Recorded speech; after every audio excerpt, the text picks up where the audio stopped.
व्यवहार हमारे संस्कारों की सूचना देता है। मैं श्री ध्यान मूर्ति सत्संग सेवा संस्थान में कार्यकर्ताओं के बीच में बहुत इन्वॉल्व नहीं होती हूँ, पर जितनी बार मैं मेरी टीम के पास होती हूँ, चाहे वो गौ सेवा की टीम हो, चाहे वो भोजन के सेवा की टीम हो, वो वृक्ष के सेवा की टीम हो, वो अंतिम संस्कार की टीम हो, मैं एक ही बात कहती हूँ कि तुम्हारा व्यवहार तुम्हारे संस्कार का प्रतीक है। मैं नहीं खड़ी हूँ, पर वहाँ तुम खड़े हो।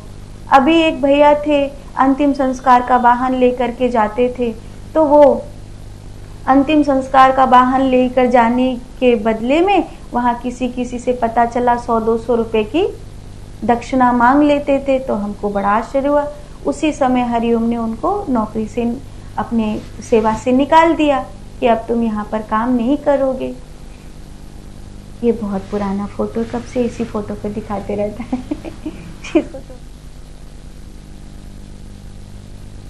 तो रहने दे। तो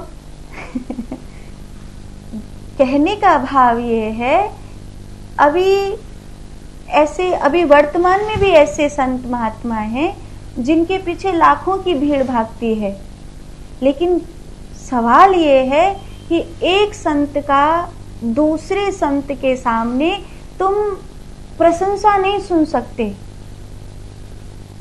तुम्हारे गुरुजी वो हैं, किसी दूसरे के गुरुजी वो हैं, क्या फर्क पड़ता है। लेकिन तुम अपने गुरुजी को बड़ा करने के लिए दूसरे के गुरुजी की निंदा करोगे, ये अहम बुद्धि है। ये तो बताती है कि तुम साधक नहीं हो। तुम साधक नहीं हो, तुम केवल और केवल अपने गुरु के नाम से अपना नाम ऊंचा कर रहे हो कि तुम उस गुरु के चेले हो। इसीलिए कई बार लोग जब दीक्षा लेते हैं तो वो ये नहीं देखते कि यहाँ ब्रह्म ज्ञान की गूंज है या नहीं, यहाँ मुक्ति की गूंज है या नहीं। वो ये देखते हैं कि इनके पीछे लाखों लोग भागते हैं या नहीं।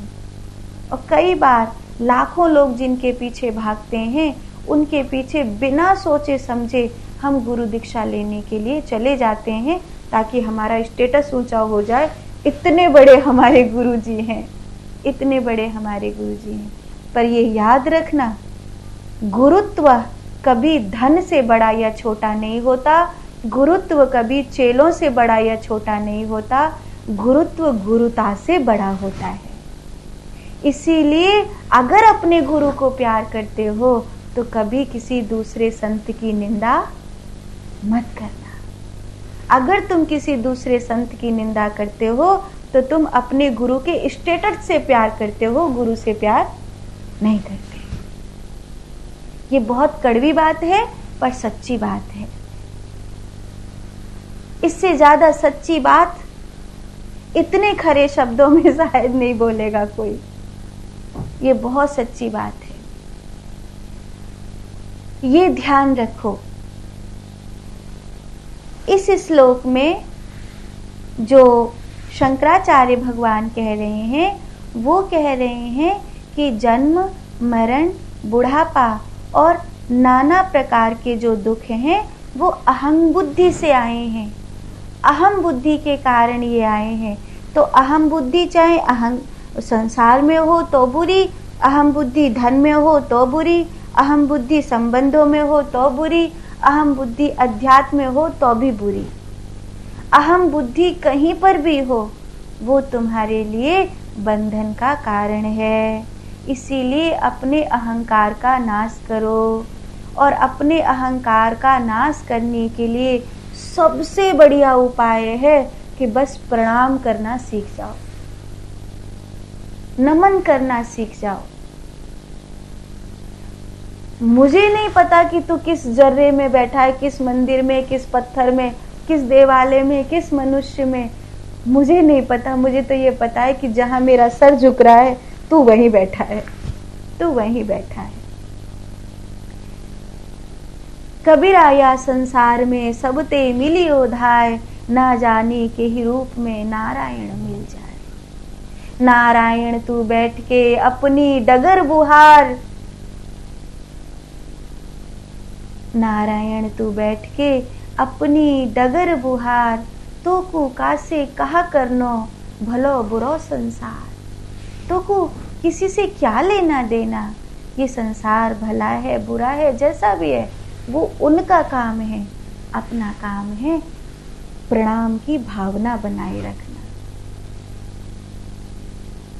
ऐसे भी गुरु हुए हैं जो दीक्षा देने से पहले शर्त रखते हैं कि 6 महीने तक जो मिले उसी को प्रणाम करो। जो मिले, जय संत तुम्हें मट्टी में बैठा मिले तो वही प्रणाम करो। क्या पता किस बेस में भगवान है। मोह नहीं, कोई लेना देना नहीं, पर तुम्हारे भीतर से प्रणाम निकलना चाहिए, तुम्हारे भीतर से नमस्कार की भावना निकलनी चाहिए। जब तुम्हारे भीतर से प्रणाम निकलेगा, जब तुम्हारे भीतर से नमस्कार की भावना निकलेगी। नमस्कार का क्या अर्थ होता है? नमः शब्द संस्कार का है। नमस्कार माने नमः आकार, एक प्रणाम का आकार, उसे कहते हैं नमस्कार। ये जो हमने हाथ जोड़े हैं, ये हमने आकार बनाया है तुम्हारे स्वागत का, तुम्हारे आगमन का। और जब तुम मिले हो तो हमने नमः, नमः माने नमन करना। तो तुम आगंतुक को हम अपने आकार से नमन कर रहे हैं, उसको कहते हैं नमस्कार। ये जो प्रणाम है, ये जो नमस्कार है, जी जब तुम्हारे भीतर से निकलने लगता है तो धीरे धीरे अहंकार टूटता है। इतना टूटते चला जाता है, इतना टूटता चला जाता है कि इस बेचारे को सर उठाने की जगह नहीं मिलती है। यही कारण है कि जो महात्मा कोई बनता है ना, तो उसे भिक्षा लेकर के खानी पड़ती है।